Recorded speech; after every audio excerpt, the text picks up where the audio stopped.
mendapat arah. Yang pertama, pemerintah harus melakukan dengan cerdik di dalam mengelola kekayaan bangsa. Nah, kekayaan bangsa kita ini sungguh besar. Ya, kekayaannya tidak dalam bentuk material, tapi ada dalam bentuk immaterial.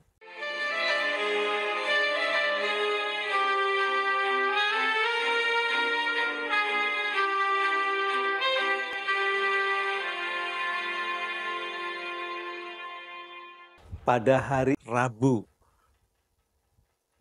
23 Oktober 2024, Presiden Prabowo melakukan sidang paripurna Kabinet Merah Putih yang pertama. Tentu sidang kabinet ini menjadi informasi penting bagi masyarakat Indonesia, ya, karena ingin mengetahui apa yang ingin dilaksanakan oleh Kabinet Merah Putih ini. Ya. Dan persidangan itu dimulai pukul 15. Ya. Diikuti oleh Wakil Presiden dan seluruh menteri yang berjumlah 48 itu plus 7 kepala yang setara dengan tingkat menteri. Nah, luar biasa ya, karena persidangan ini tentunya memberikan satu arah, ya, memberikan satu langkah, memberikan satu derap agar setiap kementerian dapat segera melakukan tugasnya di bidang masing-masing. Nah, dalam persidangan ini ya, saya mencoba mencari informasi dari kompas.com, liputan6.com, dan CNN.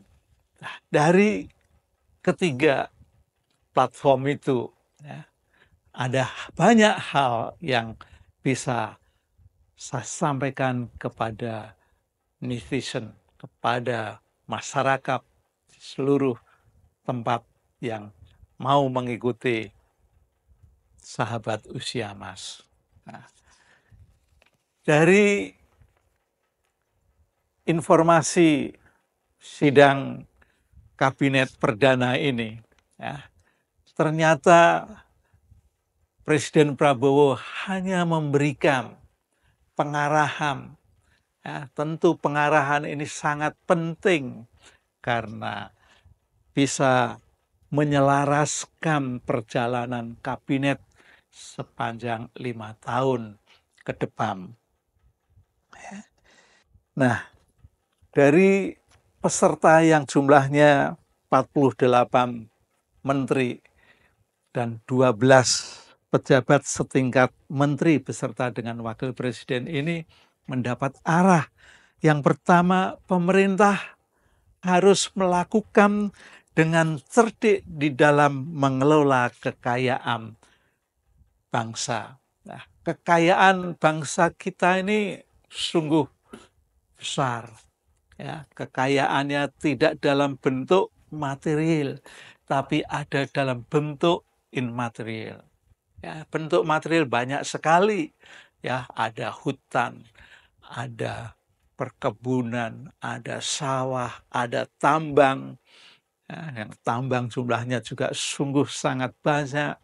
Nah, yang ini material ini kan masalah berkait dengan budaya yang kadang-kadang tidak dapat dilihat hasilnya, tapi bisa dimaknai dengan baik. Tapi hasil budaya itu pun kalau sudah dikreasi, pada akhirnya juga dapat dirasakan, dapat dilihat, dapat ditonton oleh orang banyak.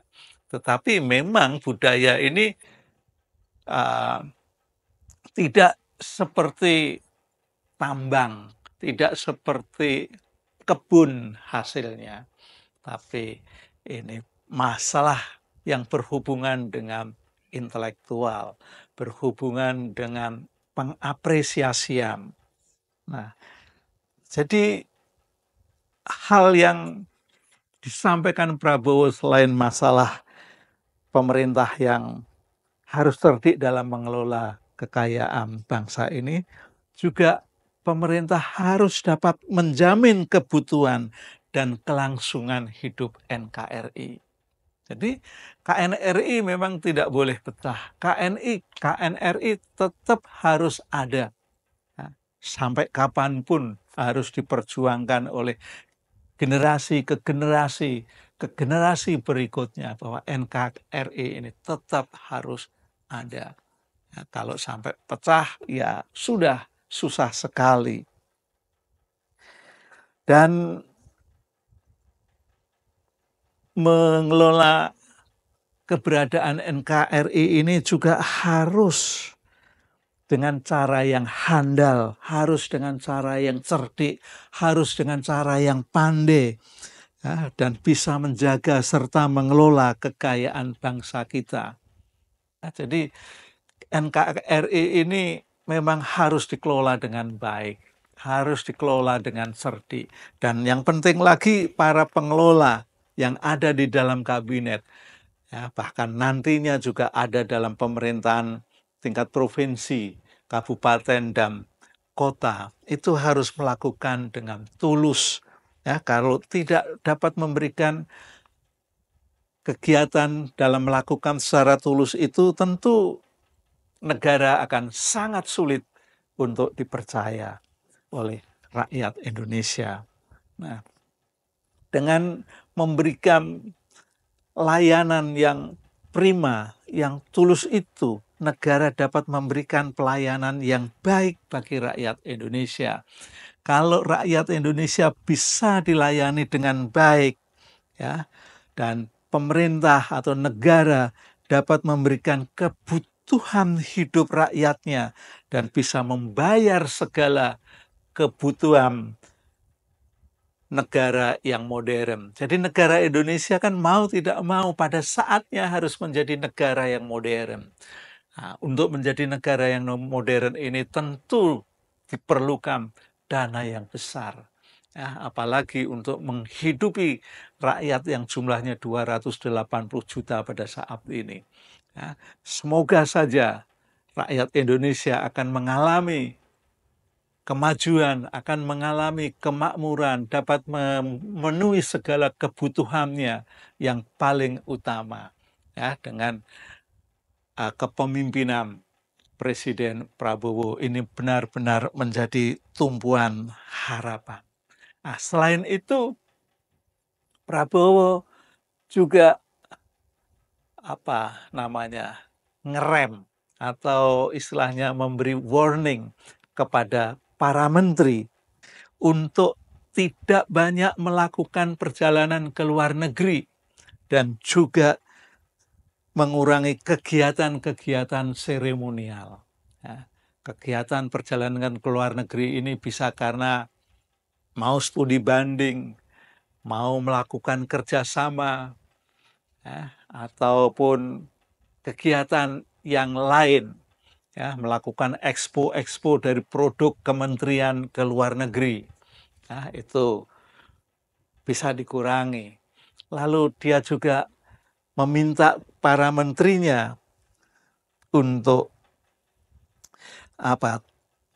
mengurangi kegiatan seremonial itu. Kegiatan seremonial banyak dilakukan seperti rapat yang di hotel tertentu dengan biaya yang cukup mahal. Bisa juga melakukan sarasean, melakukan seminar. Nah, itu semua juga bisa dikurangi. Dengan pengurangan-pengurangan itu tentunya anggaran yang sudah dibuat, ya, pada masa pemerintahan Jokowi itu bisa dilakukan secara optimal, bisa dipakai untuk membiayai kebutuhan-kebutuhan yang sudah tertulis di dalam DIPA, daftar isian pelaksana anggaran. Ya. Jadi semua menteri juga diberi tugas mulai untuk menelusuri anggaran belanja negara, APBN itu. Nah, karena itu semua sudah disiapkan untuk tahun 2025. Lalu dia juga menekankan agar para menteri itu mempelajari kembali ya, tentang DIPA yang sudah disusun, yang nanti segera dilakukan pada bulan Januari tahun 2025. Ya, karena dengan mau mempelajari itu, maka segala kegiatan itu pasti dapat dilaksanakan. Jangan sampai DIPA itu tidak dibuka, jangan sampai DIPA itu tidak dipelajari sehingga perjalanan kementerian itu bisa ngawur, bisa berjalan tidak sesuai dengan rencana, bisa berjalan tidak sesuai dengan rel yang sudah dibuat. Dalam hal pengarahan, Presiden juga mempertaruhkan kepemimpinannya. Kepemimpinan apa yang dipertaruhkan? Ya tentu saja kepemimpinan kepresidenannya. Apa yang menjadi taruhan? Satu hal, yaitu program yang pernah dinyatakan dalam sebuah kampanye, di dalam sebuah debat pada saat debat calon presiden dan wakil presiden. Program apa itu? Yaitu program makan siang. Yang katanya pada saat itu adalah program makan siang. Tetapi sekarang bukan program makan siang, tetapi program makan bergizi gratis. Bagi siapa? Ya, bagi anak-anak. Ya, terutama anak-anak sekolah. Dan yang penting lagi, itu juga diberikan kepada ibu-ibu hamil. Nah, mengapa ibu hamil juga perlu diberi makan bergizi? Ya, agar putra-putri yang ada di dalam kandungannya, si janin itu dapat bertumbuh dengan sehat, bertumbuh kembang dengan baik, beserta dengan harapan ada kecerdasan yang lebih tinggi lagi. Nah, begitu juga untuk anak-anak yang masih dalam kegiatan sekolah dengan makan pagi, sarapan, mungkin untuk anak-anak sekolah dasar dan sekolah menengah pertama itu sarapan pagi sangat penting, bahkan sampai SMA. Kalau SMA mungkin orang tuanya sudah lebih baik ekonominya sehingga bisa sarapan semua dari rumah, lalu makan siangnya yang bergizi itu di sekolah pada jam istirahat pukul 12 sampai pukul 13 itu. Nah, itu yang dipertaruhkan oleh presiden. Ya, jangan sampai program makan bergizi gratis untuk anak-anak dan ibu hamil itu tidak diwujudkan. Ya, itu perlu diwujudkan. Memang tidak mungkin dapat dilaksanakan dalam hitungan 1 minggu, 2 minggu, sebulan. Ya, bisa jadi 3 bulan baru bisa terwujud dengan baik. Karena ini boleh dikatakan termasuk program raksasa. Ya, karena anggarannya dalam 1 tahun mencapai lebih dari 70 triliun. Nah, ini memang akan melibatkan banyak orang ya, yang menangani juga mungkin tidak harus para eksekutif, tidak harus jajaran dari ASN, tetapi bisa juga melibatkan ibu-ibu rumah tangga di sekitar sekolah ataupun mungkin pihak sekolahnya yang mengelola. Kita belum tahu, itu nanti bagian dari Badan Gizi Nasional yang akan melaksanakan. Ya, Badan Gizi Nasional ini merupakan lembaga yang menjalankan program makan bergizi bagi anak-anak dan ibu hamil. Ya. Oleh karena itu, Kepala Badan Gizi Nasional itu diharapkan dengan cepat untuk segera melakukannya. Ya. Bukan hanya bergerak cepat saja untuk melakukan, tetapi juga harus tepat sasaran, siapa-siapa yang harus diberi. Ya. Lagi pula harus terukur. Ya. Harus terukur. Jadi kalau sudah tepat, pasti terukur. Ya, dan yang penting lagi, jangan takut dengan kesulitan. Ya, memang kesulitan ini sering menjadi hambatan. Ya, tetapi Presiden sudah memberikan penekanan. Ya, jangan sampai takut atas kesulitan-kesulitan yang ada di depan dalam melaksanakan sebuah program. Karena Pak Presiden Prabowo hakul yakin akan program itu dapat terwujud. Oleh karena itu, itulah yang menjadi pertaruhan kepemimpinannya. Bahkan dia juga menekankan kalau ada menteri yang tidak sejalan dengan program itu, dia menyatakan silahkan kalau mau mundur. Dan itu pun juga sering didengungkan sebelum Presiden dilantik. Ya, itu sering didengungkan. Nah, dan yang lebih penting lagi, para menteri ini ya harus segera bekerja. Tapi pada saat begitu dilantik kan mereka, para menteri itu langsung melakukan serah terima jabatan. Itu pertanda bahwa dia sudah mulai bekerja. Nah, para menteri juga harus berani. Berani apa? Ya, berani melakukan tindakan, berani mengambil keputusan. Dan yang penting lagi, berani tidak ragu memberikan pelayanan yang terbaik kepada rakyat. Nah, ini yang paling penting. Harus berani memberikan pelayanan yang terbaik untuk rakyat. Ya. Jangan sampai rakyat kebutuhan apa-apanya tertunda, seperti mengurus ya kartu kartu sehat atau KTP atau SIM atau yang lain-lain. Ya. Kalau perlu bisa sehari selesai dilakukan, karena pada zaman ini semua bisa terkoneksi dengan kegiatan yang namanya digital. Apalagi sekarang juga ada Menteri Komunikasi dan Digital. Ini semua harus dapat dilakukan secara baik dalam bekerja sama. Sehingga kementerian satu dengan kementerian yang lain saling mendukung, saling bekerja sama. Sehingga terjadi satu padu.